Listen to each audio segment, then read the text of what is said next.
Il paraissait indétrônable. Pourtant, le modèle de l'hypermarché, avec tout sous le même toit à des prix imbattables, a fait son temps. On a des chaînes complètes qui ferment, des magasins qui ferment, des hypermarchés dans lesquels l'investissement devient très difficile. Comment peuvent-ils rester compétitifs?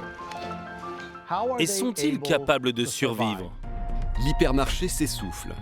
Et c'est tout un secteur qui met un genou à terre. La grande distribution contrôle 70% des ventes alimentaires en Europe. Agriculteurs, industriels sont en première ligne face à ce déclin. Ces négociations peuvent être parfois très agressives. Ce qui est important, c'est de briser les jambes des fournisseurs, de les briser. Et une fois qu'ils sont au sol, on commence à négocier. Ils osent tout, c'est-à-dire qu'il y a plein de demandes où des fois on se dit c'est pas possible qu'ils nous demandent ça, mais en fait si. Ça va même sur des demandes qui ne sont pas légales.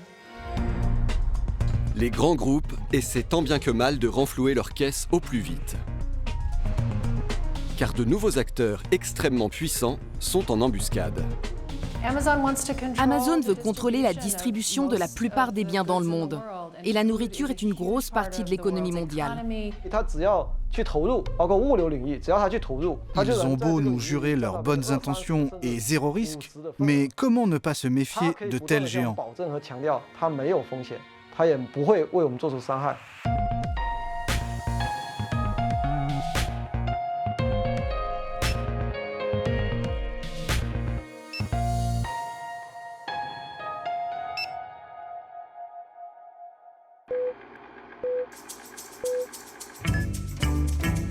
En 1963, le groupe Carrefour révolutionne la consommation moderne. L'entreprise lance le premier hypermarché. Un immense magasin en libre-service installé à la périphérie des villes. C'est le concept du tout sous le même toit. On y trouve une multitude de produits alimentaires, mais aussi du textile. Monsieur Fournier a lancé les magasins Carrefour. Il est le maître incontesté du champ de bataille de la périphérie des villes.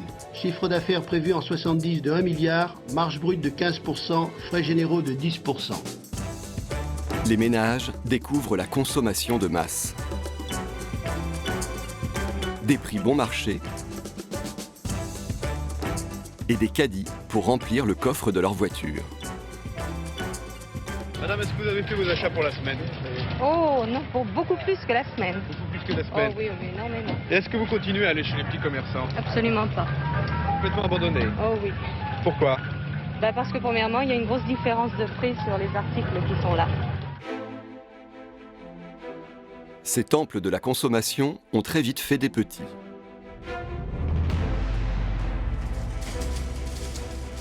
En 60 ans, le concept s'est exporté partout à travers le monde.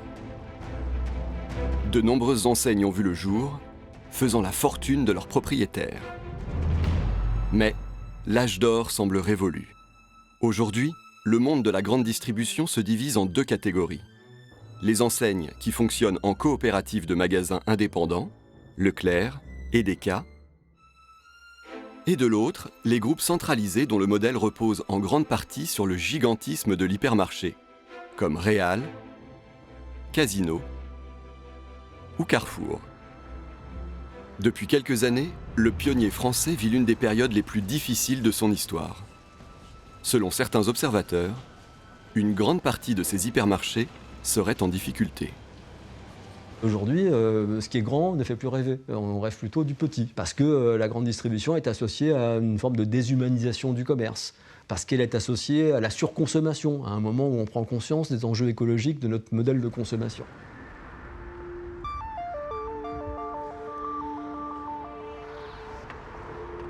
La grande distribution n'est plus en phase avec les tendances de son époque.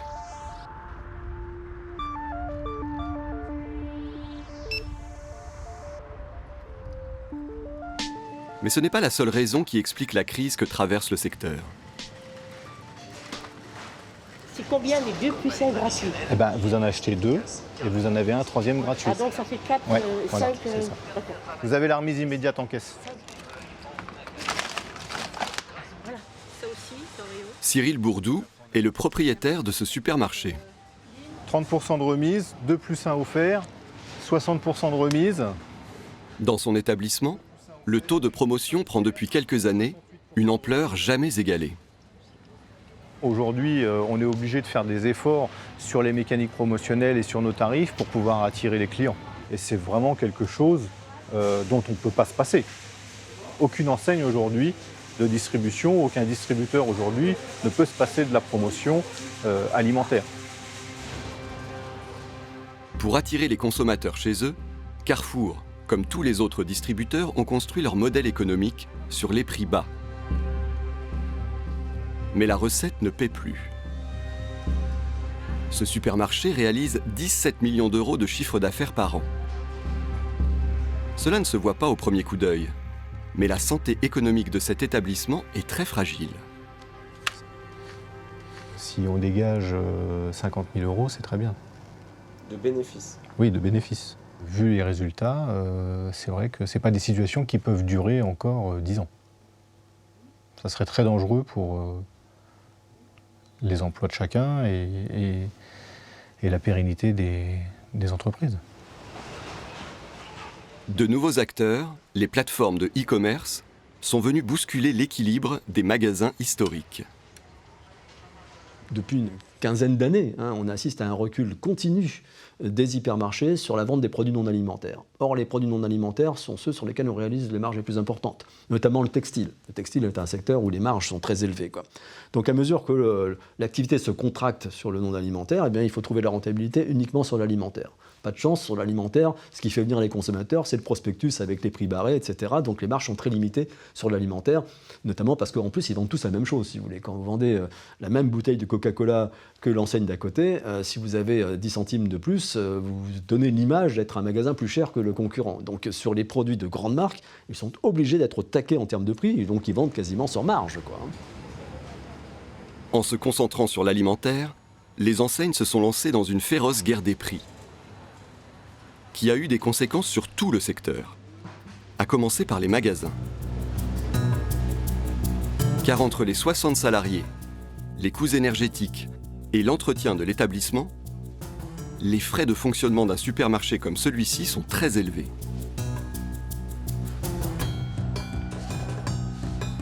Pour couvrir toutes ces dépenses, le patron doit réaliser une marge minimum de 20% sur les produits qu'il vend. Au-dessus, il réalise des bénéfices. En dessous, il perd de l'argent. Sur ce produit, on est à 4,85 de taux de marge. Là, on est à 2,88 de marge.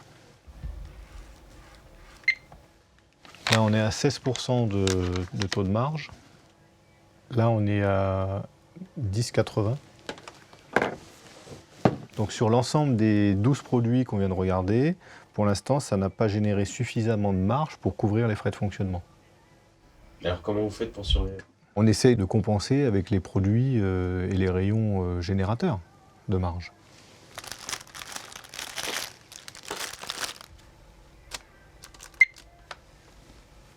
Là, on est sur du 40 de marge. 40% de marge. Et là, on est à 30% de marge. Là, on est sur du 25%. Les fournisseurs, forcément, participent à cet effort de guerre. Effectivement, si nous, nos prix de vente consommateurs, on veut les avoir au plus bas, on demande certainement à toute la ligne de faire des efforts. Cyril Bourdou n'achète pas ses produits lui-même. Pour obtenir de meilleures conditions, les 5300 magasins de son groupe ont confié les négociations commerciales à la centrale d'achat de Carrefour. Tous les groupes européens en possèdent une.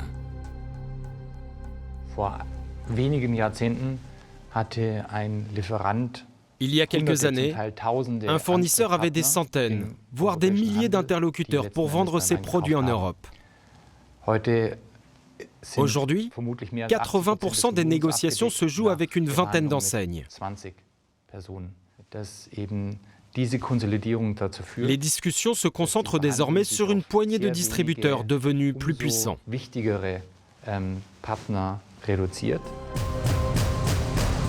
Ces centrales d'achat ont créé un phénomène de dépendance économique des fournisseurs à l'égard de ces géants de la distribution.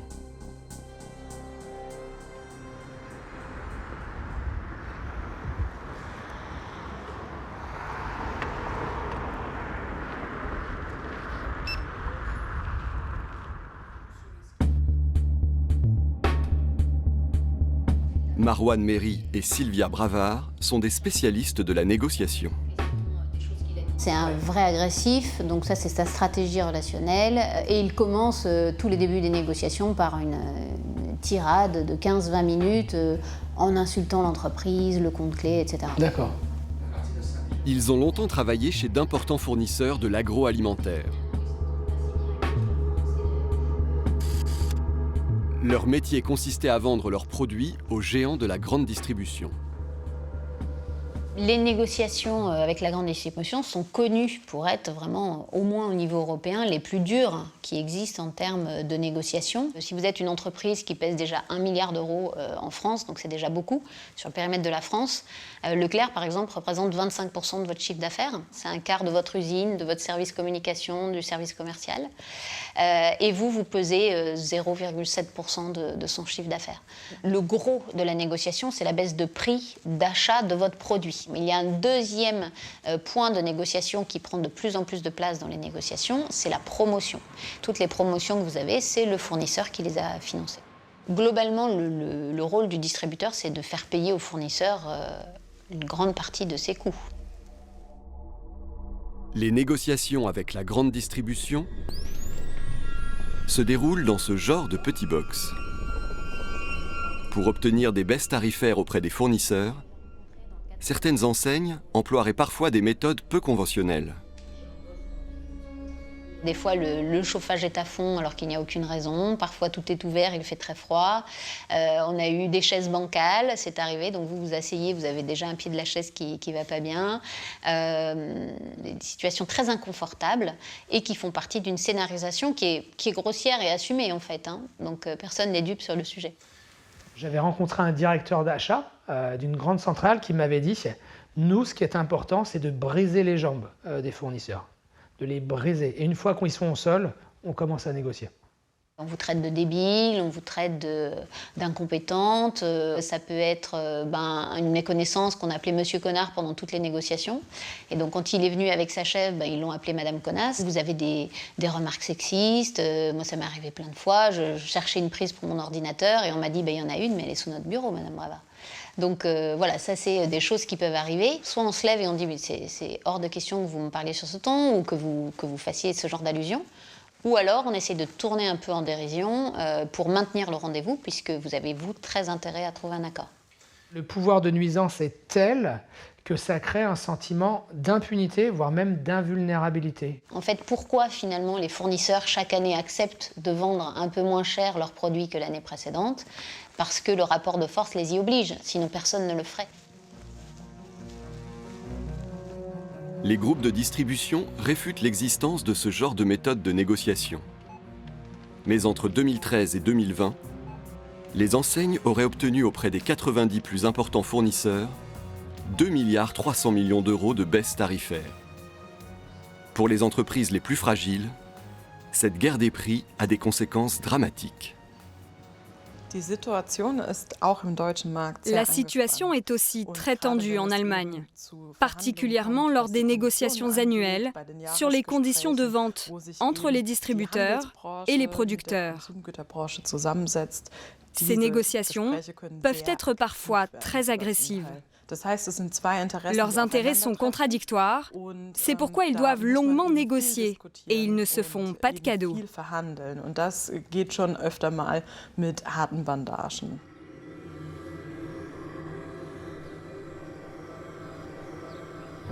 Dans le milieu, parler, c'est prendre le risque de disparaître des rayons. Un fournisseur a accepté de nous faire partager son quotidien.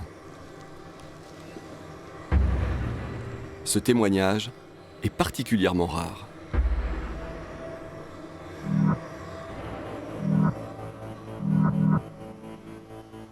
En m'exprimant aujourd'hui, évidemment que je prends des risques. Je prends des risques pour moi, mais je mets également en danger l'ensemble de mes salariés. Mais de toute façon, si je parle pas, je les mets également en danger. Le silence autour de ces pratiques causera un massacre de masse, si personne ne réagit. Si je souhaite travailler avec une centrale d'achat, on va nous imposer 20% de frais d'entrepôt. Si je ne paye pas, on ne travaille pas avec la centrale d'achat. Donc un produit que je devrais vendre 5 €, déjà, je vais le proposer à 4 €. Et après, on m'impose une remise permanente sur l'ensemble de mes produits qui peut aller de 15 à 30%. C'est-à-dire qu'un produit que je suis censé vendre 5 € pour l'équilibre de mon entreprise, je vais le vendre à 3 €. Voilà. Alors que j'ai un coût de revient proche de ces 3 €. Et tous les ans, on se remet autour de la table. Il y a quelque temps, une grande enseigne a tenté d'obtenir une baisse tarifaire de 3% sur ses produits. Pas viable économiquement pour son entreprise, selon lui. Il faut que j'arrive à faire comprendre à cette personne d'augmenter mes tarifs de 4%. C'est ma hausse de coût de production, l'augmentation des matières premières, des emballages. Pour nous, c'est vital. Le chef d'entreprise a enregistré une de ses conversations avec l'acheteur de la centrale. Alors, j'ai regardé votre dossier. Ça se trouve, on ne signera pas ensemble. D'accord. D'accord. Je ne peux pas dire, je vais vous baisser suite à votre demande mes tarifs de 3% sans avoir quelque contrepartie que ce soit. La seule contrepartie que vous m'ayez proposée, c'est le maintien des volumes. Voilà, donc ça veut dire que je perds de la valeur. Je fais mathématiques. Ben, je perds de la valeur, donc je ne peux pas accéder à votre demande non plus. Je ne peux pas prendre des décisions que je trouve dangereuses pour l'entreprise. J'entends. Voilà. Dans ce cas-là, qu'est-ce qu'on peut faire? Moi, je ne peux rien faire. Donc, admettons, on ne peut rien faire. On parle de 5 centimes sur un de nos produits en magasin. Ouais. Et vous savez, c'est pour tous pareil. Tous. Ce qui les intéresse, c'est un produit pas cher.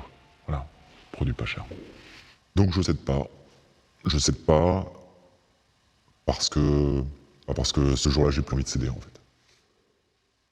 Si c'est votre choix. J'ai pas le choix, justement. Mais dans ce cas-là... J'ai des salariés. Dans ce cas-là, mais comme vous savez, tous les fournisseurs, ils ont des salariés. C'est bien, mais combien d'entreprises s'en sortent pas, quoi?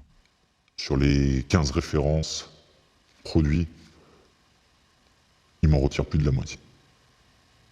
C'est dramatique. Donc aujourd'hui, à l'heure où je vous parle, je ne sais pas comment est-ce qu'on va aller compenser ce dossier, cette perte de chiffre d'affaires, si ce n'est en allant chercher des économies de personnel, des économies sur les achats de matières premières. Une fois qu'ils ont acheté au plus bas prix au niveau de leurs fournisseurs, qu'est-ce qui reste en fait comme levier pour améliorer leur marge? C'est des leviers d'organisation interne. La masse salariale, l'organisation des magasins. Beaucoup d'enseignes imposent à des petits producteurs locaux, comme nous, de tenir les rayons. Cette pratique s'appelle le délit de marchandage. Elle serait très courante et pourtant parfaitement illégale.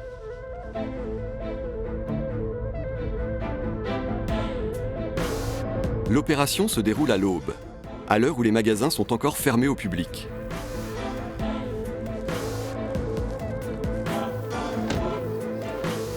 Nous accompagnons en caméra cachée le chef d'entreprise dans un hypermarché avec lequel il travaille.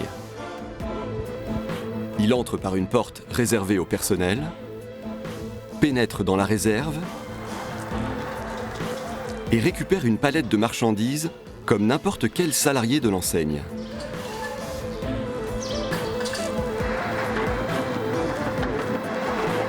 À l'intérieur, ses propres produits.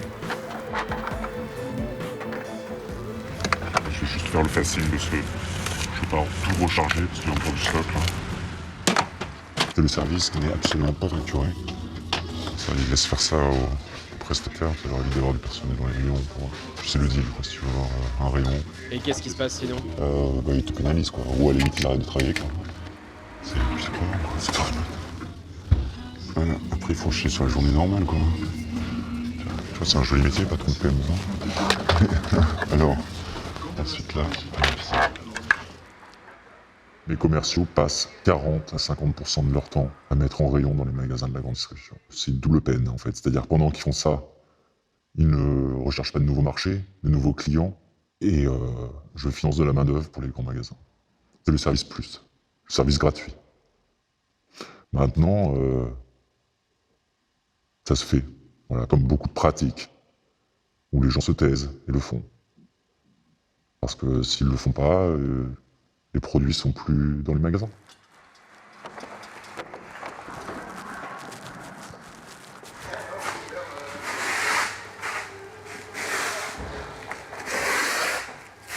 Le même matin, bonjour, messieurs, dames. L'homme a rendez-vous dans l'établissement d'une enseigne concurrente. Vous ne comptez pas les casquettes et vous comptez tous vos produits. D'accord, hors casquette. En casquette. D'accord. Le magasin organise aujourd'hui son inventaire. Là, il y en a 3 et de 5. J'ai marqué 5 et entrée. D'accord, et je passe au suivant. Voilà. Non, je fais des conneries. Oh, fait chier, quoi, ce truc-là, ça me saoule, ça. Non seulement on nous demande de faire des choses qu'on ne devrait pas faire, mais si on ne le fait pas, on nous demande de payer ou de compenser le fait qu'on ne le fasse pas. Voici le genre de document que l'industriel reçoit.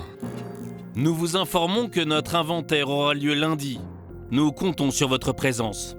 En cas d'absence, l'enseigne a prévu une case à cocher. Marchandises gratuites en contrepartie. J'ai peur parce que si ça continue comme ça, de toute façon, mon entreprise disparaîtra. Mais d'autres entreprises disparaîtront. Il restera de la place que pour des grands groupes industriels, internationaux, qui peuvent s'inscrire dans ce rapport de force avec la grande distribution. Les pouvoirs publics épinglent régulièrement les enseignes françaises et européennes pour des pratiques jugées abusives à l'égard de leurs fournisseurs. Une grande partie des groupes seraient concernés. Ces méthodes de négociation sont aujourd'hui contestées au sein même de certaines chaînes d'hypermarchés.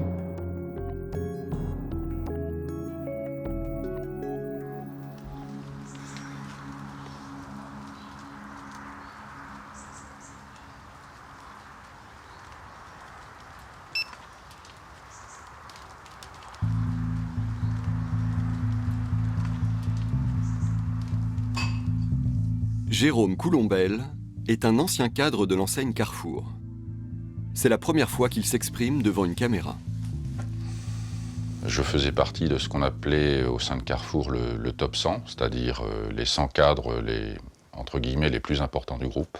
Et j'avais en charge, avec une équipe de 17 personnes, de m'occuper de l'intégralité des contentieux portant sur la France. C'est un poste clé puisque quand on touche aux fournisseurs, on touche à la centrale nucléaire de la grande distribution alimentaire. Pourquoi est-ce que vous prenez la parole aujourd'hui ? Pourquoi est-ce que je prends la parole aujourd'hui ? Différentes choses me poussent à prendre la parole. Il y a une espèce d'omerta générale.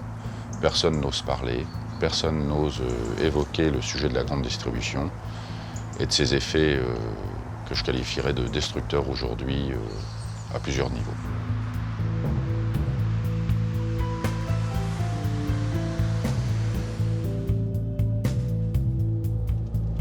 C'est ici que j'ai passé 27 ans de ma carrière professionnelle.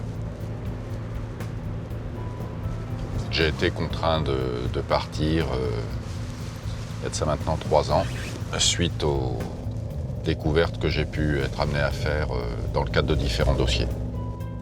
Jérôme Coulombelle est actuellement en conflit avec l'enseigne dans le cadre de plusieurs procédures. Ces prestations de services, c'est juste le moteur qui permet à la grande distribution aujourd'hui de continuer de dégager des profits. Si non plus ça, la grande distribution rencontrera des grands problèmes. Je vais vous retrouver le dossier sur les fournisseurs.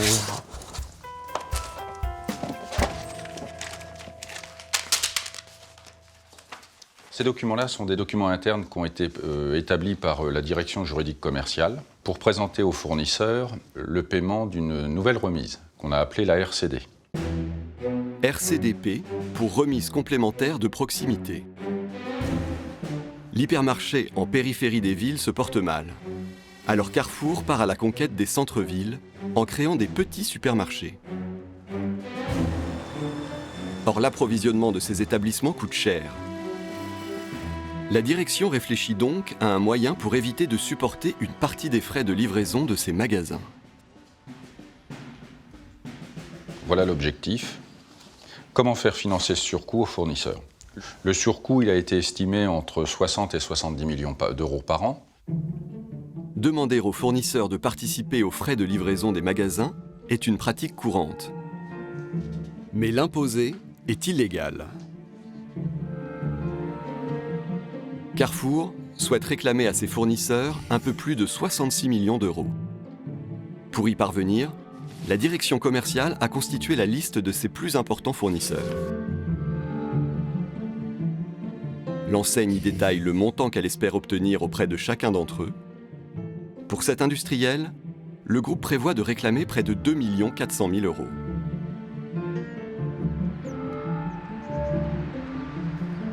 Le 2 décembre 2015, Carrefour convoque à son siège l'ensemble des fournisseurs concernés.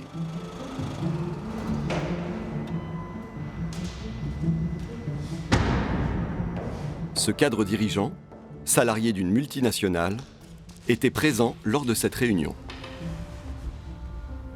En face de nous, sur l'estrade, toute la direction générale de Carrefour France.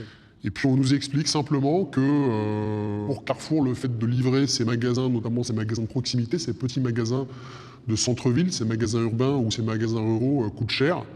Et que dorénavant, ils nous demandent de prendre ce coût à notre charge. Et en nous expliquant que ce n'est pas une demande qu'ils nous font, c'est une obligation et que de toute façon, les négociations commerciales pour l'année suivante ne commenceront pas tant qu'on n'aura pas dit oui à cette demande. Donc c'est vrai que c'était complètement lunaire. Comment une enseigne telle que Carrefour peut annoncer ça en plénière, donc c'est-à-dire qu'il y a des centaines de témoins, un prérequis à la négo, ce qui pour tout le monde est une évidence, illégale. Ça veut dire d'abord je vous donne 2 millions et ensuite on discute. Ben non, je vous donne 2 millions si vous me donnez des contreparties. C'est pour investir chez vous quelque chose. Donc c'est vraiment l'incompréhension de se dire soit on a raté quelque chose dans la loi, soit c'est incroyable qu'ils osent en fait. Donc on ne veut pas payer, c'est sûr. Par contre, on commence à se préparer à ne pas avoir d'accord avec Carrefour. Fait rare, une grande partie des fournisseurs refusent de céder à cette demande. Qu'à cela ne tienne, l'enseigne semble avoir anticipé cette situation. Dans une note interne, le groupe prévoit un plan de rétorsion détaillé. Pour faire plier les marques récalcitrantes, Carrefour envisage dans un premier temps de rompre les contacts avec les équipes commerciales du fournisseur, puis de retirer leurs produits des catalogues promotionnels, et s'ils refusent toujours de payer, le groupe a imaginé la phase rouge. Cela commence par ce qu'ils appellent le déstratage. On met de côté certaines gammes de produits pour affaiblir le fournisseur. Vous avez ensuite, si ça ne suffit toujours pas, les coupures GPA. Alors, coupure GPA, c'est tout le système informatique. On coupe l'accès à nos bases informatiques. Et l'ultime sanction, ce qu'on a appelé TIPEX. Alors TIPEX, derrière ce mot, se cache en fait un déréférencement partiel ou total. C'est-à-dire que le fournisseur est mis dehors du groupe Carrefour. Ce plan de rétorsion graduelle, Carrefour va le mettre à exécution. 6 semaines plus tard, un fournisseur constate qu'une partie de ses produits disparaissent des rayons. Il se plaint par mail auprès de l'enseigne. Merci de nous indiquer pour quelles raisons 6 références d'une marque stratégique sur lesquelles vous nous avez annoncé prendre des mesures début janvier ne peuvent plus être commandées.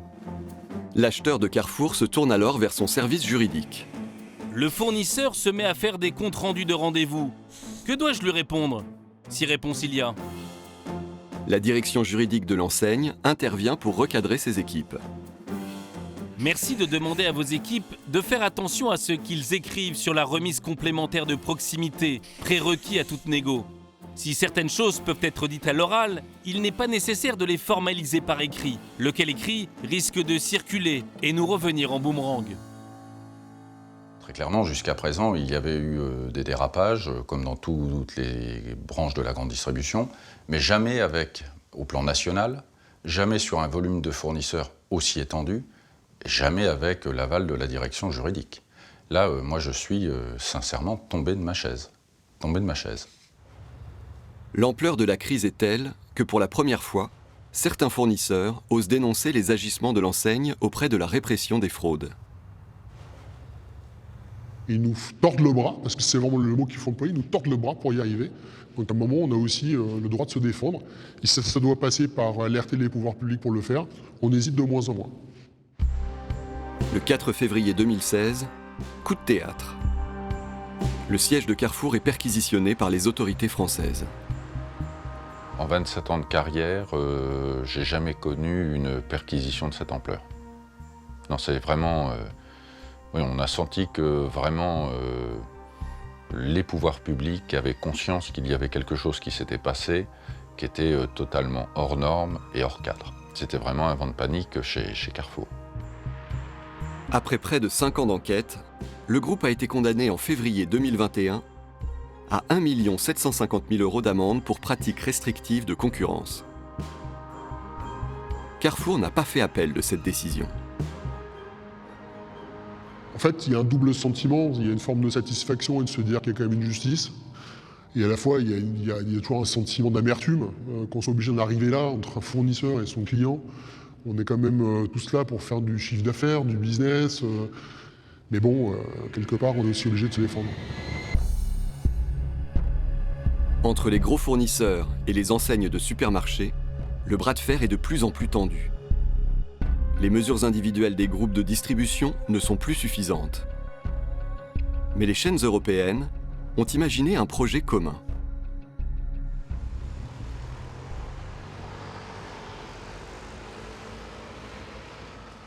Les fournisseurs ont grandi en même temps que la grande distribution. Ils sont devenus, à un moment donné, aussi puissants, voire pour certains plus puissants. Et donc la grande distribution, pour parer à cela, elle s'est regroupée avec d'autres acteurs de la grande distribution, en Allemagne, en Espagne, en Italie, ou dans d'autres pays en Europe. Avec un objectif simple, c'est rester toujours plus puissant que leurs propres fournisseurs pour obtenir des contreparties financières qui soient des contreparties financières intéressantes. Les distributeurs, leur force, c'est qu'ils sont très inventifs. Ils sont très innovants et ils sont très créatifs. À titre d'exemple, les accords internationaux. Ces accords internationaux, c'est de l'argent que versent les fournisseurs directement aux hypermarchés.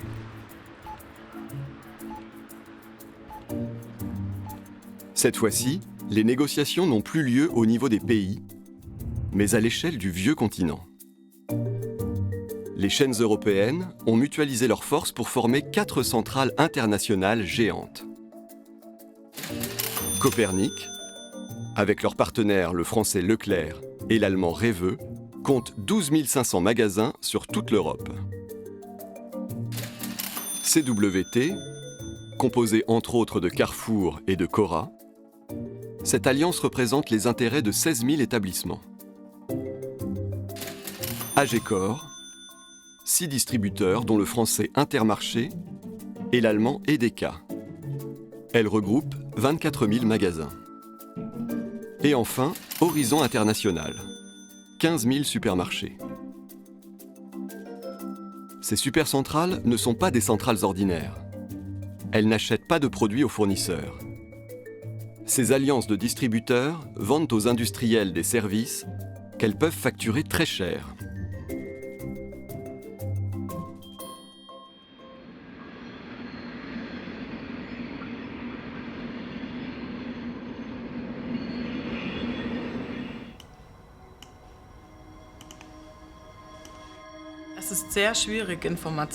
C'est très difficile d'obtenir des informations sur ces alliances. Beaucoup n'ont même pas vraiment de site internet. Il y a très peu de communiqués de presse. On n'obtient des informations que par des contacts ou lorsque des fabricants racontent à quel point les négociations étaient compliquées.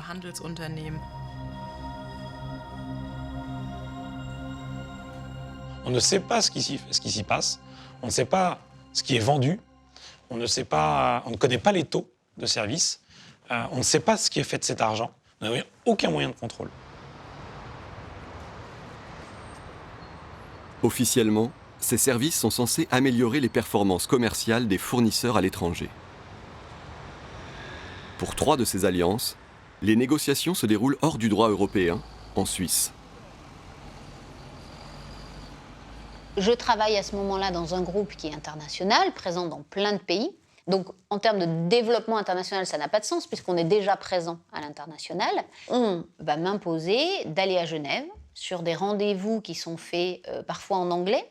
On va me demander un pourcentage de mon chiffre d'affaires avec des contreparties qui n'existent quasiment pas. C'est des statistiques, c'est des choses qui ne m'intéressent pas. C'est organiser un rendez-vous avec mon patron et le patron de l'enseigne. On est vraiment sur des budgets qui sont rackettés aux fournisseurs au niveau international parce que ça n'a pas de sens.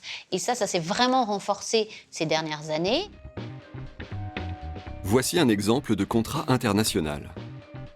La centrale propose 3 services. Réunion entre cadres dirigeants, partage de données, coordination entre les différents pays.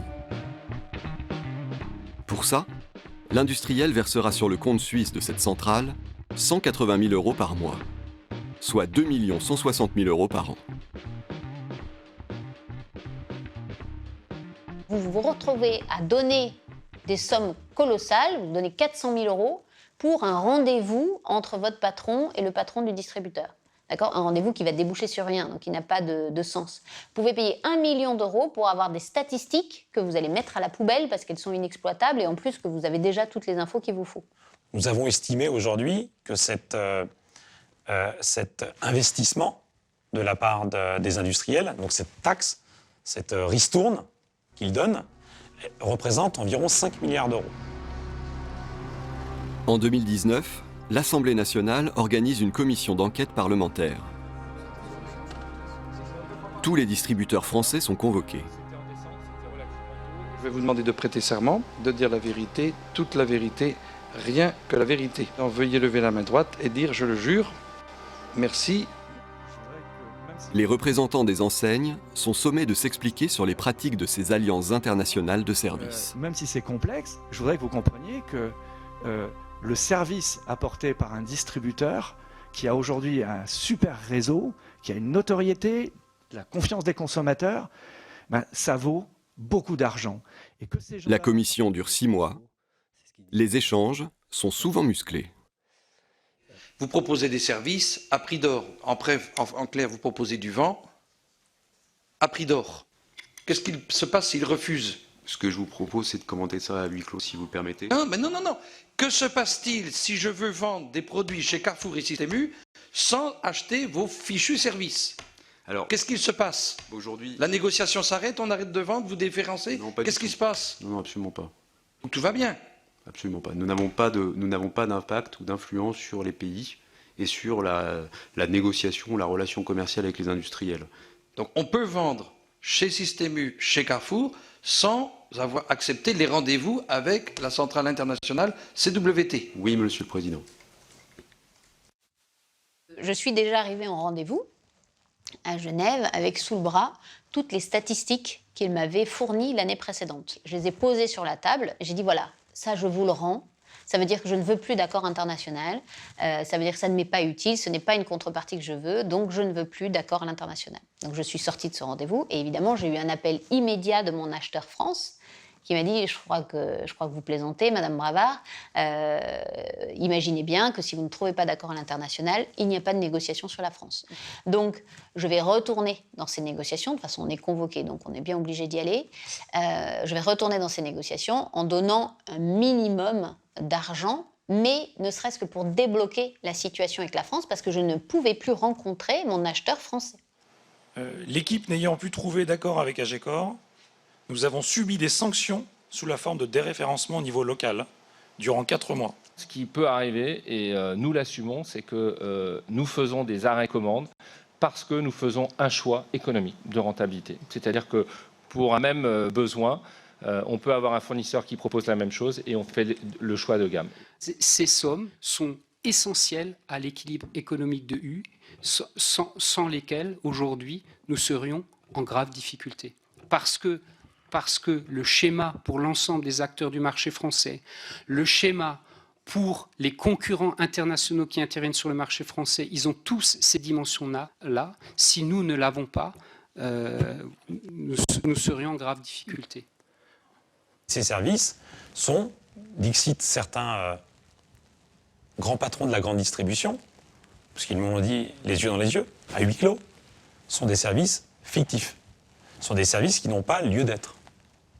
Mais si ces services n'étaient pas payés par ces industriels, et donc par le consommateur, par vous et moi, eh bien la grande distribution coulerait, tout simplement. Elle disparaîtrait. Elle n'aurait plus les moyens de survivre. Les membres de ces centrales sollicitées affirment tous que les industriels n'ont aucunement l'obligation d'acheter leurs services. Pourtant, dans certains cas, malheur à ceux qui n'accepteraient pas de payer. Nestlé en a fait les frais avec Agecor. L'alliance réunit 6 distributeurs, dont Intermarché, l'allemand Edeka et le belge Colruyt. La centrale représente 24 000 magasins, 140 milliards d'euros de chiffre d'affaires. Une puissance de frappe inédite. Car Agecor a mis en place un système d'interdépendance. La particularité d'Agecor réside dans le fait que tous les membres de l'Alliance sont représentés aux négociations annuelles. Ainsi, en cas de conflit, il peut y avoir des incidences au niveau européen. Donc c'est vraiment un phénomène de meute, quoi. C'est-à-dire qu'en fait, ils sont à la vie et à la mort. Et c'est redoutable, en fait. C'est affreux de dire ça, mais c'est redoutable, parce que Agecor, quand vous prenez le poids de chaque distributeur au total, c'est la première alliance européenne en termes de poids de chiffre d'affaires. En 2018, le groupe suisse Nestlé refuse les exigences d'Agecor. Les représailles sont immédiates et coordonnées. Une partie de ces produits quitte les rayons de certains membres de l'Alliance.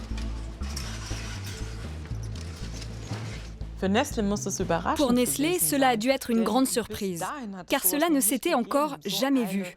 Un déréférencement d'une telle ampleur de produits d'un si grand groupe. Quasiment du jour au lendemain, ce sont 163 produits qui disparaissent des rayons de milliers de supermarchés, et ce, dans plusieurs pays européens. La puissante multinationale vacille. Nestlé réaliserait environ 1 milliard d'euros de chiffre d'affaires avec les 6 membres de l'Alliance. Le manque à gagner impacte rapidement 20% des ventes. Le groupe finit par céder. Nestlé était une marque incontournable. Et puis, tout d'un coup, Agecor montre que si, on peut déréférencer des produits Nestlé.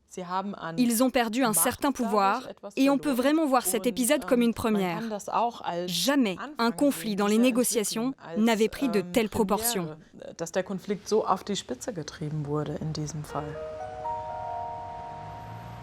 Mais les autorités françaises ont fini par trouver la faille.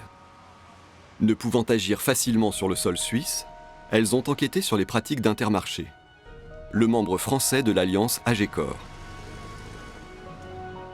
En 2021, le groupe a été assigné pour pratiques commerciales abusives. Le ministère de l'économie réclame à l'enseigne 150 millions d'euros d'amende. Intermarché a fait appel de cette décision. L'enseigne a annoncé en mars qu'elle quittait l'alliance, tout comme l'allemand Edeka, qui a décidé de lancer une nouvelle centrale, redessinant ainsi la carte des alliances internationales.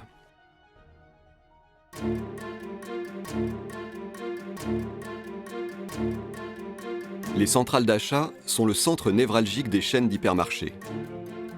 En plus de contrôler les achats auprès des fournisseurs, elles assurent la revente de la marchandise au sein des réseaux de magasins.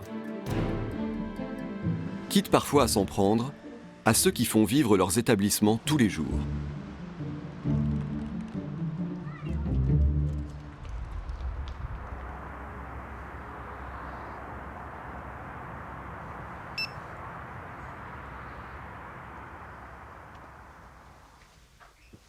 Deux ans avant de quitter le groupe Carrefour, Jérôme Coulombelle a découvert ce qu'il pense être un scandale qui concernerait une grande partie des magasins du géant français. Le groupe Carrefour, c'est environ 5300 magasins en France. Et vous en avez 85% qui sont des magasins dits franchisés, c'est-à-dire des indépendants.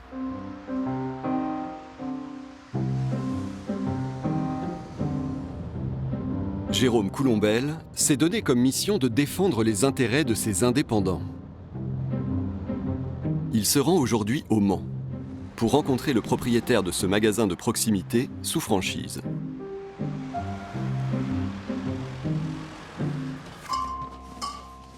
Le patron s'appelle Sylvain Couvreux. Il a choisi cette enseigne car elle lui annonçait une bonne rentabilité. Bonjour Sylvain. Bonjour Jérôme, tu vas bien? Ça va et toi? Ça va, ça va. Les magasins de proximité, c'est la branche d'activité en pleine croissance économique au sein de l'enseigne. Au niveau du chiffre Le chiffre, c'est l'éternel problème. Le chiffre, c'est pas le chiffre qu'on peut se plaindre. Le problème, c'est qu'on n'a pas la marge qui l'accompagne. Sur 2,2 millions, on a fait 17 000 euros. De bénéfices? Oui. 17 000 euros. Oui, TTC. Pour 2,2 millions de... 2,2 millions de TTC de chiffre d'affaires, on a fait 17 000 euros TTC. On est découragé, mais mine de rien, on doit continuer à travailler. Des cas comme Sylvain, il y en a des légions. C'est structurel, c'est le modèle économique qui est construit comme ça. Du côté Carrefour franchiseur. Selon Jérôme Coulombelle, l'enseigne française aurait mis en place un système qui lui permettrait de s'accaparer l'essentiel de la marge de ses magasins sous franchise. Au cœur de ce dispositif, le contrat d'approvisionnement des produits qu'elle fournit à ses partenaires. Le problème, c'est qu'on achète notre marchandise beaucoup trop cher. Ce que je vais vous dire, c'est dramatique, mais c'est la réalité des choses. Si je prenais mon camion, que j'allais faire mes courses en hyper, je gagnerais mieux ma vie en revendant la marchandise que j'ai achetée en hyper. Je peux vous le montrer. Il y a quelques mois, le commerçant a fait cette découverte déconcertante. Alors, voici un panel de 9 produits qu'il a achetés la veille dans un hypermarché Carrefour situé à 500 mètres d'ici. Donc moi, je les achète 2,36 et Carrefour les vend 2,06 TTC à ses clients. Soit 30 centimes moins cher. Et l'histoire se répète sur toutes les références. On va regarder les M&M's. Je te donne le code. Sylvain achète ses confiseries 21 centimes plus cher. 16 centimes de plus également pour ce gel douche. Et 10 centimes de différence sur ses pâtes. Selon lui, il ne bénéficierait pas des mêmes conditions d'achat que les hypermarchés du groupe. C'est là que c'est dramatique et c'est là où viennent tous les problèmes qu'on a clairement de manque de rentabilité dans le magasin. Je ne pensais pas que Carrefour était capable de faire ça à ses indépendants. Et là, je me sens vraiment trahi. Mais alors pourquoi vous n'allez pas faire tout simplement vos courses à l'hypermarché du coin alors? Parce que tout simplement, on n'a pas le droit. Comment ça vous... Aussi des contrats d'approvisionnement avec Carrefour. Les franchisés achètent auprès de la centrale d'achat du groupe l'essentiel de leurs marchandises. L'enseigne s'engage d'ailleurs à offrir des conditions tarifaires compétitives. Et vous pourriez quitter l'enseigne? Quitter l'enseigne, là, c'est un autre sujet. Quitter l'enseigne, en fait, c'est un autre contrat. En passant sous bannière Carrefour, Sylvain a dû accepter de céder 24 595 parts, soit 26% de sa société au groupe. Or, pour changer d'enseigne, il faut détenir 76% des voix. Le franchisé n'en possède que 74%. Voilà, on serait dans l'illégalité du contrat. Sans s'en rendre compte, Sylvain s'est engagé avec Carrefour pour 99 ans.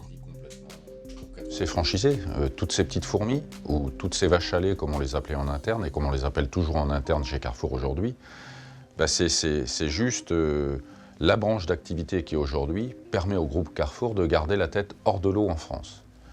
Donc, l'objectif, c'est de les garder captifs. Cette faible rentabilité a également des conséquences sociales. Pour environ 70 heures de travail hebdomadaire, le commerçant se verse 2 800 € net par mois, hors prime. Quant à ses collaborateurs, les mieux lotis d'entre eux sont payés au salaire minimum. C'est là où on a le drame de notre histoire. C'est qu'on a l'impression que j'ai une grosse équipe. Oui. Non. Christelle, en CDI. D'accord. Akian, en CDI. Ouais. Et après, derrière, je donc que des stagiaires, des CDD, des apprentis. Voilà. Ah, d'accord. Stagiaire. D'accord. Stagiaire. Une apprentie. Ok. Et un stagiaire. Ah, non seulement on ne peut pas les embaucher, mais on ne les rémunère pas. Ouais, c'est des stagiaires. Ouais, c'est dingue. Donc,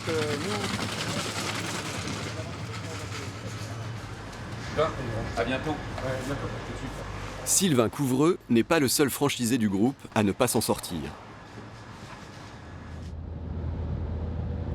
la colère gronde depuis déjà 5 ans. En 2016, on a eu un contentieux avec un franchisé qui prétendait acheter ses marchandises sur les entrepôts du groupe Carrefour en moyenne 20% plus cher que chez n'importe quel autre distributeur. Alors ça a été une surprise totale, on n'y croyait pas, enfin je n'y croyais pas. Et là j'alerte la direction en leur disant là on est en zone de risque maximum puisqu'on est défaillant. Et je tire la sonnette d'alarme en disant si ça commence à se répandre au sein des réseaux de franchise, là on va avoir vraiment un problème majeur à régler. Donc ce que je demande à la direction à l'époque, c'est de renvoyer un peu plus de rentabilité aux franchisés et de faire un effort d'essayer de leur envoyer 3, 4, 5 points de plus de rentabilité. Et là la réponse qu'on me fait c'est on ne pourra pas. On ne pourra pas parce qu'il faut qu'on assure une rentabilité maximum pour le groupe. On étouffe le dossier. Avec, en ligne de mire, le fait que les 2 magasins de ce franchisé quittent le groupe. Aujourd'hui, 120 franchisés se sont réunis en association pour dénoncer leur contrat avec le groupe.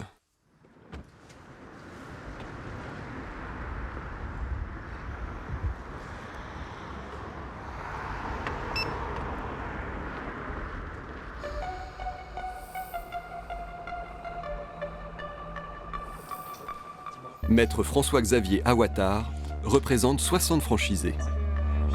En ce moment, il reçoit près d'une nouvelle sollicitation par semaine. Tu as récupéré son contrat? Oui, j'ai récupéré son contrat. Contrat d'appro, contrat de franchise? Pacte d'associé. Ok, c'est statut? Statut aussi. Plusieurs de ses clients ont mandaté un cabinet d'audit privé. Après avoir comparé les conditions d'achat de plusieurs enseignes sur environ 1000 références, les experts arrivent toujours à la même conclusion. Le groupe Carrefour propose à ses franchisés des tarifs bien au-dessus de la moyenne de ses concurrents. Carrefour vend systématiquement entre 15 et 20 ou un petit peu plus % plus cher ses produits que la concurrence. C'est ce qui explique à 99% qu'ils ne s'en sortent pas. Le groupe Carrefour conteste les conclusions de ces études comparatives. Pour cet avocat, spécialiste dans le secteur de la franchise, le montage juridique est inédit. Il n'est pas normal, il est même illégal d'être dans un système où vous êtes engagé pendant 99 ans. Deuxièmement, autre grief très important, puisqu'il faut bien parler d'argent, c'est l'absence de rentabilité. Et cette absence de rentabilité, aujourd'hui, lorsque nous la dénonçons, derrière, il faut que ça ait une conséquence. Cette conséquence, c'est des dommages et intérêts. Si vous avez acheté en cumulé 10 millions d'euros de marchandises sur les 5 dernières années, eh bien vous avez un manque à gagner de 20%, c'est-à-dire 2 millions d'euros. Pour le groupe, ça peut être titanesque, parce que ça peut faire boule de neige très rapidement, et cette boule de neige peut se transformer en un véritable cataclysme, puisque, je le rappelle, la franchise de proximité est la franchise en pleine croissance au sein du groupe. Le risque est bien réel. Une brèche a été ouverte. 3 franchisés ont rompu leur contrat avec Carrefour depuis 2016. L'un d'entre eux est lui aussi installé au Mans. Il s'appelle Philippe Potier. Ce patron de magasin s'apprête à quitter Carrefour. Il y a quelques mois, il est parvenu à casser son contrat d'approvisionnement avec la centrale d'achat du groupe. Désormais, il n'achète plus aucun produit auprès de l'enseigne. Tout provient d'un grossiste. On va prendre le temps, Christelle, on va regarder un petit peu les écarts de prix parce que là, je suis en train de faire du facing. Il y a des fois, je me demande même si c'est possible. Si on prend Orange avec bulle Tropicana en 1 litre, moi, je l'achète aujourd'hui, si je l'achète chez Carrefour, je le paye 1,86. 1,56. 1,56, il y a 30 centimes d'écart. Et chez Carrefour, j'ai un prix de vente conseillé à 2,31. 2,21. Donc voilà, donc là, on vend 10 centimes moins cher et on achète combien moins cher? 40 centimes? C'est ça. Si on fait un constat, c'est qu'aujourd'hui, on achète, on va dire, allez, entre 15 et 30% moins cher que ce qu'on achetait chez Carrefour. On a répercuté entre 10 et 15% aujourd'hui au niveau des prix de vente de nos clients. En 8 mois, le patron du magasin affirme être parvenu à baisser le prix de ses produits pour les consommateurs. Il aurait également augmenté le salaire d'une partie de son personnel, tout en réalisant de meilleurs bénéfices.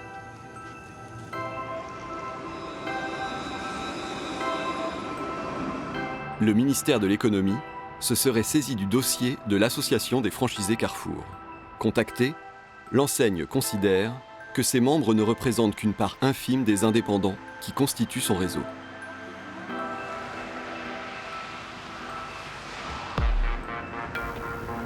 Grâce à son immense chaîne de magasins, Carrefour a longtemps occupé la place de numéro 2 mondial des distributeurs, derrière l'américain Walmart.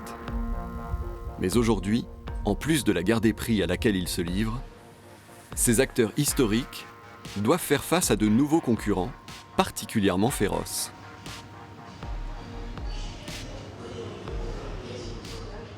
Tout ça, ça fragilise la grande distribution à un moment où ils ont besoin d'investir.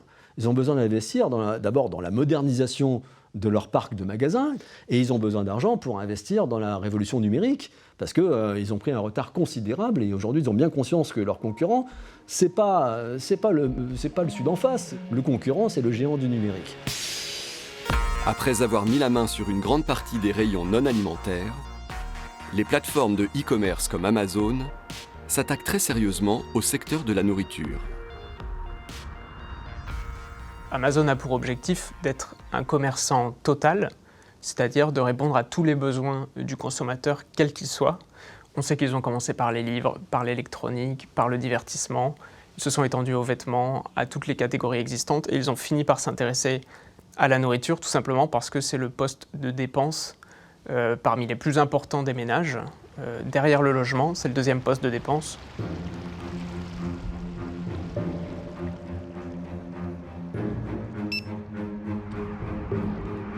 Aux États-Unis, le marché de l'alimentaire représente 900 milliards de dollars par an. Et depuis quelques années, Amazon est en train de le révolutionner. Les mastodontes de la grande distribution américaine traversent une crise systémique sans précédent. Le 13 juin 2017, le secteur va vivre une journée historiquement noire. We are getting some breaking news on Whole Foods. Jim, I heard you gasp just now. Holy cow, this is such a game changer. Amazon to buy Whole Foods. This is it. This is what everybody thought could happen. They will now dominate food within the next 2 years. Wow. Wow. Tous les titres du secteur sont affectés par cette nouvelle. Alors, surtout dans un secteur qui était déjà au fond du trou. Target dans la distribution spécialisée qui perd plus de 10%. Walmart, je le disais, qui recule de 5,5%. Et puis en Europe, Carrefour, moins 2,7%. L'onde de choc est mondiale. En s'offrant pour 13,7 milliards de dollars la chaîne de supermarchés Whole Foods, Amazon devient officiellement un acteur de la grande distribution alimentaire. L'acquisition de Whole Foods par Amazon a été un choc pour le secteur, un signal d'alarme, qui voulait dire qu'Amazon était disposé à investir des sommes considérables pour acquérir un réseau de magasins. Ce n'est pas qu'Amazon voit la nourriture comme un projet. Amazon voit la nourriture comme une stratégie. Si Amazon parvient à convaincre les consommateurs de commander des produits alimentaires chez eux, de s'adresser à eux pour tous leurs besoins en matière d'épicerie, ensuite, Amazon peut facilement les convaincre d'acheter d'autres produits qu'il vend, qu'il s'agisse de meubles, de vêtements ou d'autres choses. Whole Foods serait un cheval de Troie pour permettre à Amazon d'élargir son offre commerciale.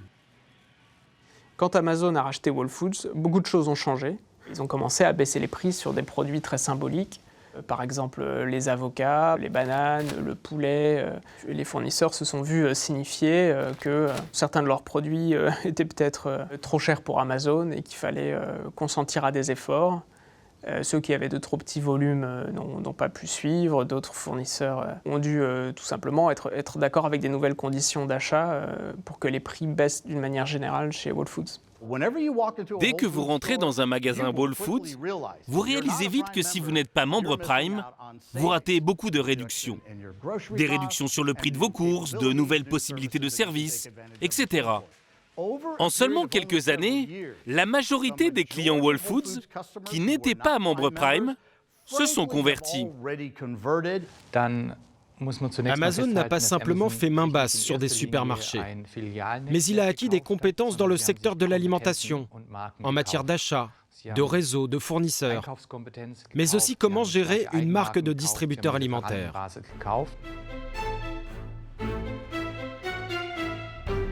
Avec Whole Foods, Amazon a appris le métier d'épicier. 3 ans plus tard, le géant du numérique est passé à la vitesse supérieure en lançant une nouvelle enseigne de supermarché, Amazon Fresh. Un concept sur mesure. Amazon a imaginé des établissements de taille moyenne, où désormais le groupe est capable de proposer ses marques distributeurs dans tous les rayons. Fruits et légumes, produits frais, univers de la petite enfance. Les clients viennent ici pour faire leurs courses alimentaires, mais aussi pour retirer ou rendre les colis achetés sur son site internet. Le groupe a créé un écosystème de consommation où le numérique et les établissements physiques ne font plus qu'un.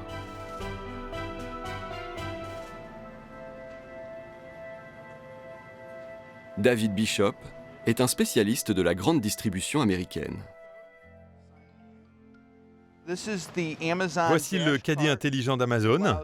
Ça permet au consommateur de tout simplement mettre l'article dedans et quand le client a fini, au lieu d'attendre à la caisse pour payer, il peut simplement partir. Avec ses 4 capteurs, ce caddie est capable d'identifier tous les produits du magasin. Il a été pensé pour améliorer l'expérience d'achat des clients. Ok, donc on va prendre plusieurs tomates pour la famille. On entre un code à 4 chiffres, donc 4087, entrée. Et là, ça dit placer l'article dans le caddie. Waouh, ça dit même le poids du produit. C'est écrit 57 grammes, j'accepte, et boum, on a notre premier article dans le caddie. Chaque produit est automatiquement scanné. 1,95 $, ça marche très bien. Et instantanément comptabilisé par le logiciel de paiement. Un truc qui est génial avec ce caddie, c'est que si vous avez un petit budget, vous pouvez voir ce que vous dépensez tout en faisant vos courses. Et ça, c'est vraiment nouveau. Un service pratique pour les clients, mais surtout très instructif pour Amazon. Car ce caddie permet d'enregistrer tous les faits et gestes des usagers.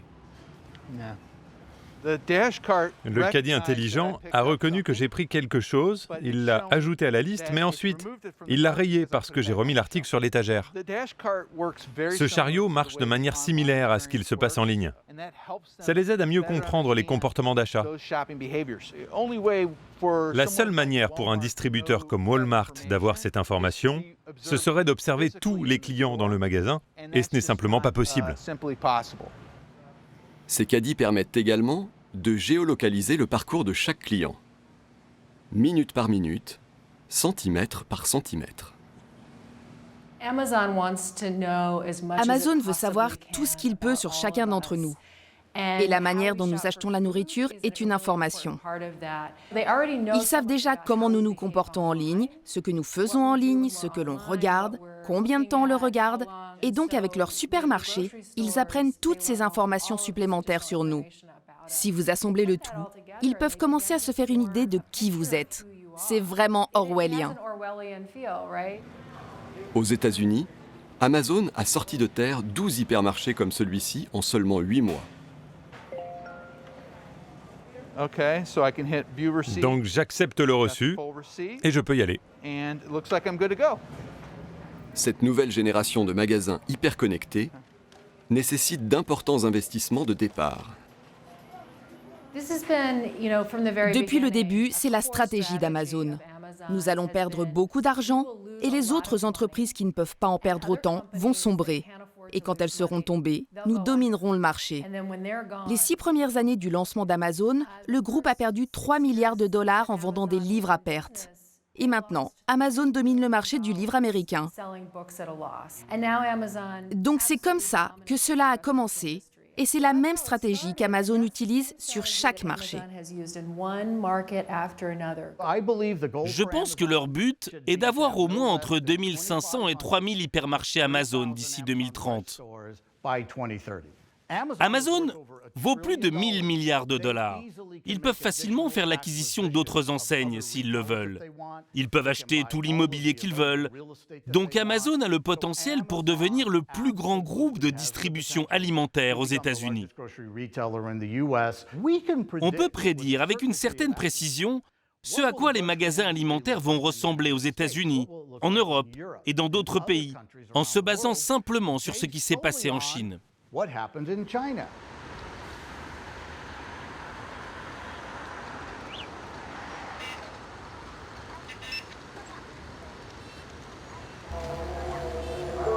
Les plateformes de e-commerce sont-elles en passe de dominer le marché alimentaire mondial? En Chine, les géants du numérique ne se contentent pas d'ouvrir des magasins. Ils veulent également mettre la main sur toute la filière d'approvisionnement. Cette chaîne de supermarchés appartient à JD.com, le numéro 2 chinois après Alibaba. En 2018, ce spécialiste de la logistique s'est aussi lancé dans le secteur de la nourriture.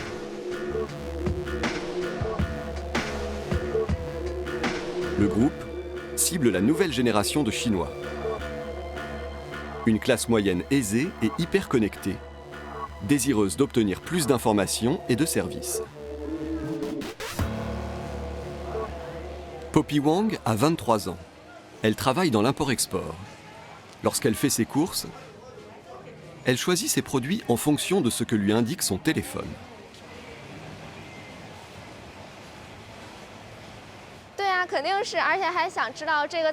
Je veux tout savoir sur ce que j'achète. Est-ce que c'est bio ou est-ce que ça a été cultivé? Ce sont des informations très importantes pour nous.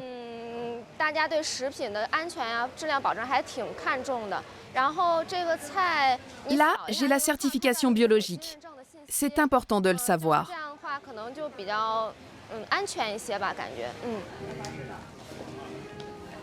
Dans une Chine qui a connu de nombreux scandales alimentaires, l'enseigne joue la carte de l'hypertransparence.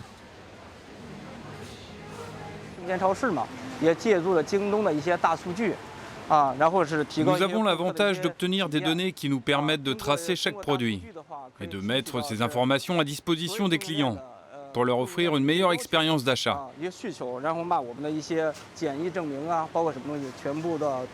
Grâce à ces données, on sait même quels sont les produits les plus recherchés. Les datas nous permettent de mieux connaître les tendances. Mieux connaître les tendances et fédérer autour d'elles. Ce fruit exotique, par exemple, a reçu 98 likes de la part des clients. C'est d'abord pour gagner la confiance de ses clients. Pour des consommateurs, il y a ce que l'on appelle la confiance perceptible. Ça se traduit par un sourire du personnel, de la politesse, un langage soutenu, la propreté du site, une bonne musique, etc. Et il y a un autre type de confiance que l'on appelle confiance rationnelle, bâtie sur des chiffres, des données. JD.com est capable de fournir un tas d'informations sur un produit à ses clients, alors que Walmart, par exemple, ne le fait pas. Bonjour, est-ce que vous pourriez griller mon steak, s'il vous plaît? Oui, bien sûr. Le groupe a installé dans chaque établissement un service de restauration, où des professionnels cuisinent à la demande les produits du magasin. Je ne le veux pas trop cuit.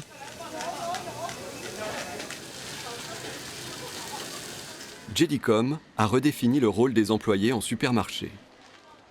Ici, le métier de caissier a disparu. La plupart des salariés s'occupent de préparer les commandes des clients en ligne. Environ 50% des achats se font sur Internet. Je cours parce que les commandes en ligne doivent être livrées chez les clients en 30 minutes.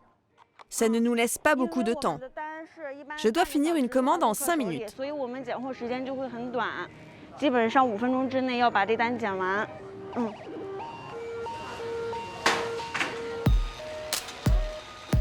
Le temps de livraison est un enjeu majeur.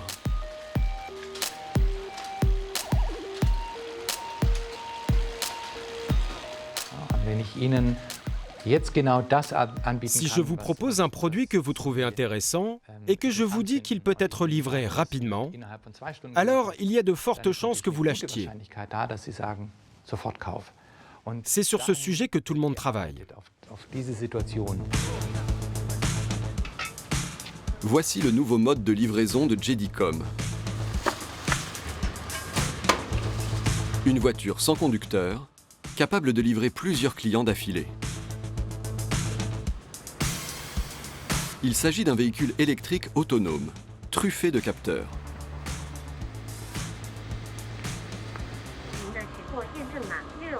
Le groupe travaille sur ce projet depuis 5 ans. Le responsable technique s'appelle Guo Boao. Il a tout juste 30 ans. Là, c'est la 6e rotation que fait ce robot aujourd'hui. Il a livré plus de 90 commandes. Guo Boao travaille au siège de l'entreprise. 150 ingénieurs techniciens sont mobilisés sur le développement de ces voitures autonomes de livraison.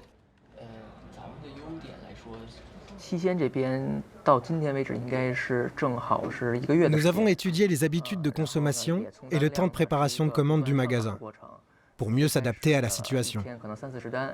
Le nombre de commandes quotidiennes est passé d'une trentaine à une centaine environ. Ça nous permet de réduire le nombre de livreurs pour cette zone de Pékin, car une bonne partie des colis peuvent être livrés par le robot.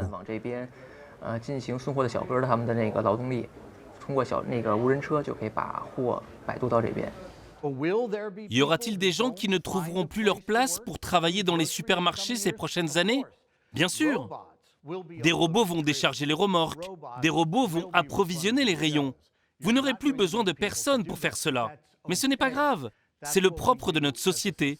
Nous progressons toujours. Cette révolution technologique, permettant d'embaucher moins de personnel, les géants du numérique sont en train de l'appliquer à tous les secteurs de l'alimentation.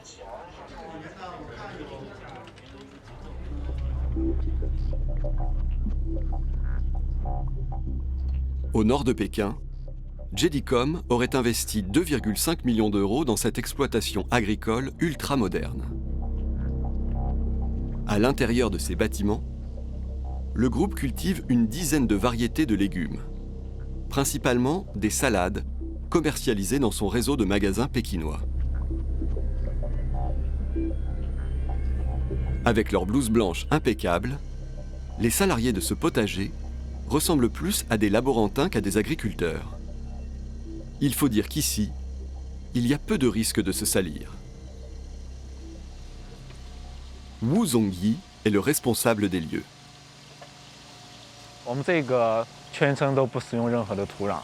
Il n'y a pas de terre du tout durant tout le processus. C'est comme ça qu'on cultive nos légumes, avec un liquide nutritif. Quand les racines sont blanches, c'est bon signe. Je regarde aussi si le liquide circule bien. Ici, ils pratiquent la culture hydroponique. Les légumes poussent dans de l'engrais liquide. Cette technique permet d'éviter l'utilisation de pesticides tout en étant particulièrement productive.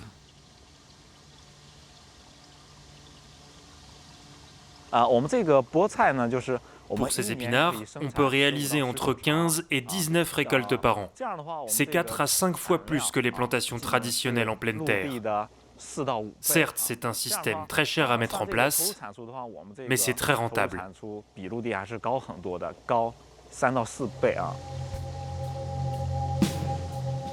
Cette exploitation d'1 hectare, qui produit jusqu'à 1 tonne par jour, ne compte que 8 salariés, contre environ une dizaine d'employés pour une culture traditionnelle.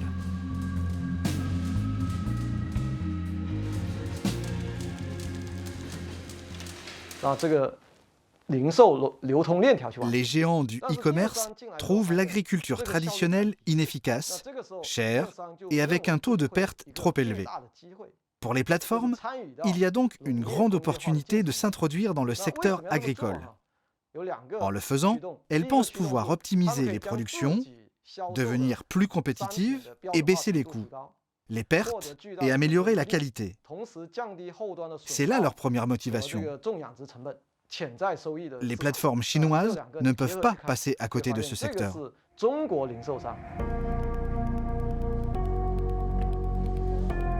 L'agriculture chinoise entre dans l'ère de l'intelligence artificielle.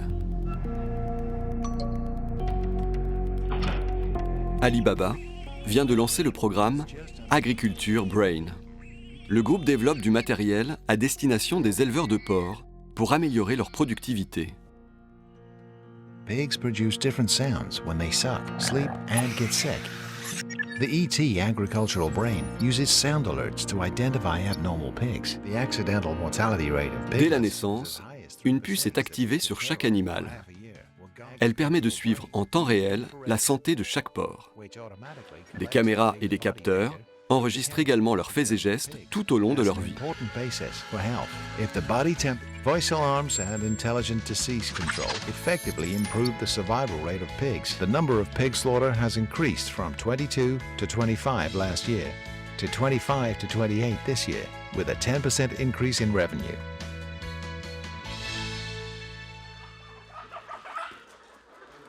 En utilisant ces nouvelles technologies, les agriculteurs traditionnels chinois ne risquent-ils pas de perdre le contrôle de leurs exploitations ? Il leur suffit d'investir et des plateformes peuvent facilement dominer le marché d'un secteur. Elles ont beau nous jurer leurs bonnes intentions et zéro risque, mais comment ne pas se méfier de tels géants ?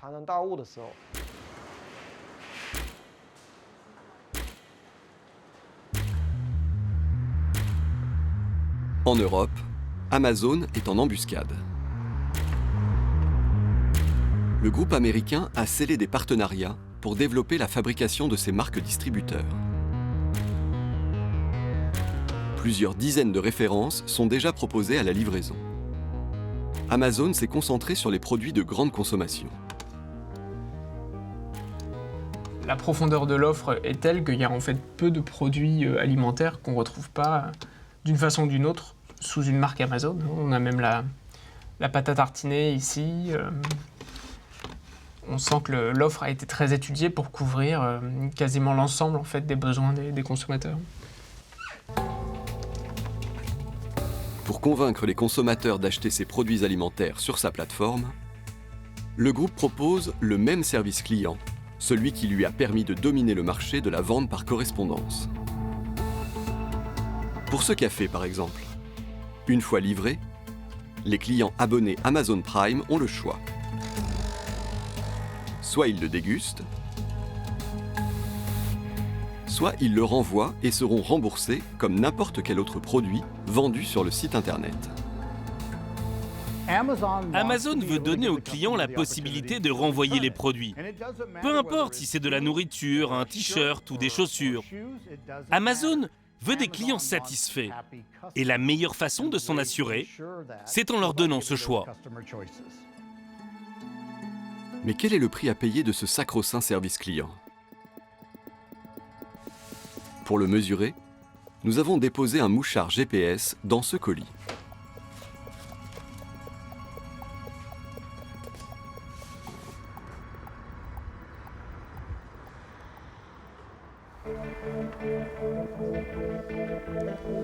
Le café a suivi un parcours étonnant. Il a quitté Paris pour un centre logistique au nord-est. Il a ensuite traversé la France jusqu'à Strasbourg, traversé la frontière allemande, traversé la frontière tchèque et il est reparti le lendemain. Cette fois-ci, il a traversé la frontière slovaque pour ensuite terminer sa route dans cet entrepôt.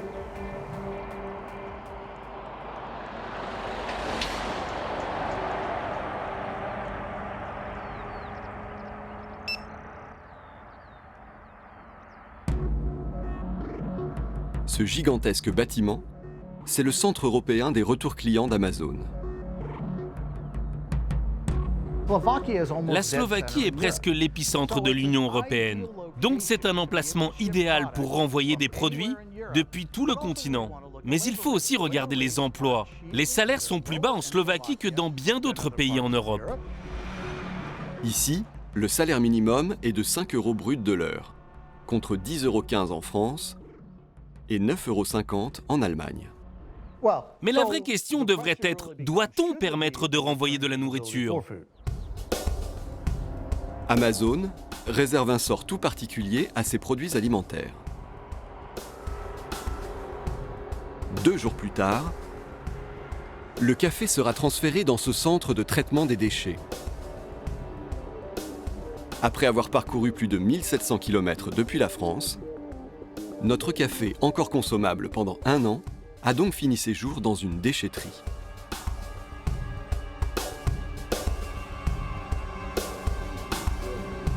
Daniela est une salariée du site slovaque. Les denrées alimentaires qui sont réceptionnées par le client et qui nous reviennent sont totalement détruites, donc jetées à la poubelle. Même si le produit n'a pas été ouvert? Oui, mais il a été réceptionné. D'un point de vue sanitaire, peut-être que c'est bien, car nous ne savons pas où le produit a été. Mais d'un autre côté, à partir du moment où sa date limite de consommation est toujours bonne, moi, je serais plutôt favorable d'essayer de le donner à une association ou à des sociétés qui sauraient comment l'utiliser.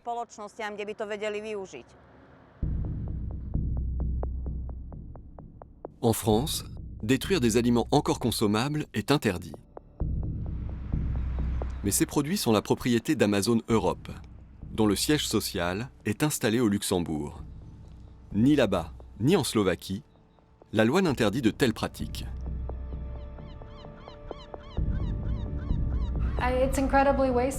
C'est un énorme gâchis. Amazon Prime nous a conditionnés. Il a conditionné ses clients qui pensent que c'est gratuit. On nous dit c'est gratuit. Vous vous abonnez à Prime, vous avez la livraison gratuite, les retours gratuits. C'est gratuit. Ce n'est pas gratuit pour l'environnement.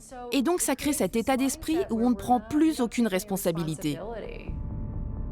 Amazon fait savoir que pour des raisons de sécurité sanitaire, il leur serait difficile de donner une seconde vie à leurs produits alimentaires retournés par les clients. Le groupe précise que le renvoi de marchandises comestibles représenterait moins de 1% des retours clients.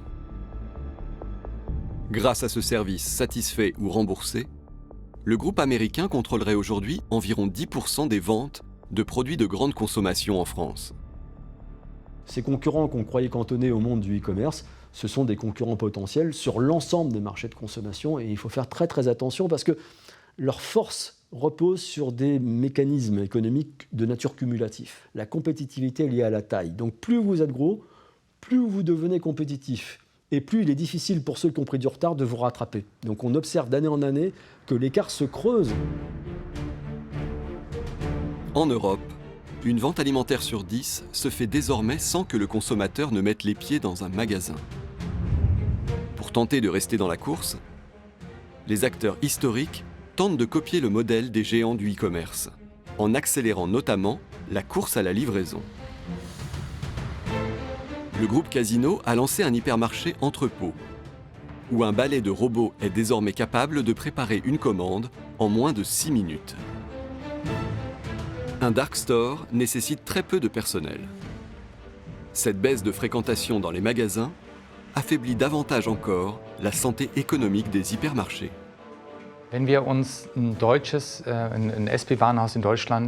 Dans les hypermarchés allemands, la masse salariale représente 12% du chiffre d'affaires, tandis que le loyer est à 5% pour une surface de rentabilité moyenne. Vous pouvez donc vous imaginer que lorsque le chiffre d'affaires et la marge sont en baisse, ces coûts fixes peuvent très vite constituer une très lourde charge. Ça s'illustre par le démantèlement de la chaîne Real.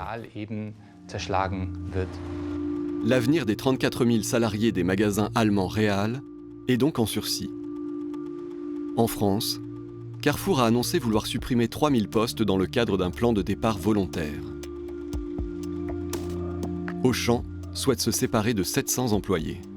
Si on continue à anticiper qu'une partie du commerce physique ce transfert vers le e-commerce, là, l'intensité en emploi dans le e-commerce est sans commune mesure avec l'intensité en emploi dans les magasins. C'est un rapport de 1 à 4. Et le potentiel d'automatisation dans les entrepôts du e-commerce, il est considérable. Et donc, on peut craindre effectivement que dans les prochaines années, le secteur du commerce de détail soit un secteur qui détruise de l'emploi et de l'emploi peu qualifié. Il y a certes des progrès technologiques avec des caisses automatiques et un nombre croissant de magasins complètement automatisés, mais je pense que la majorité des achats des clients dans les supermarchés continuera de se faire au moyen de contact avec le personnel.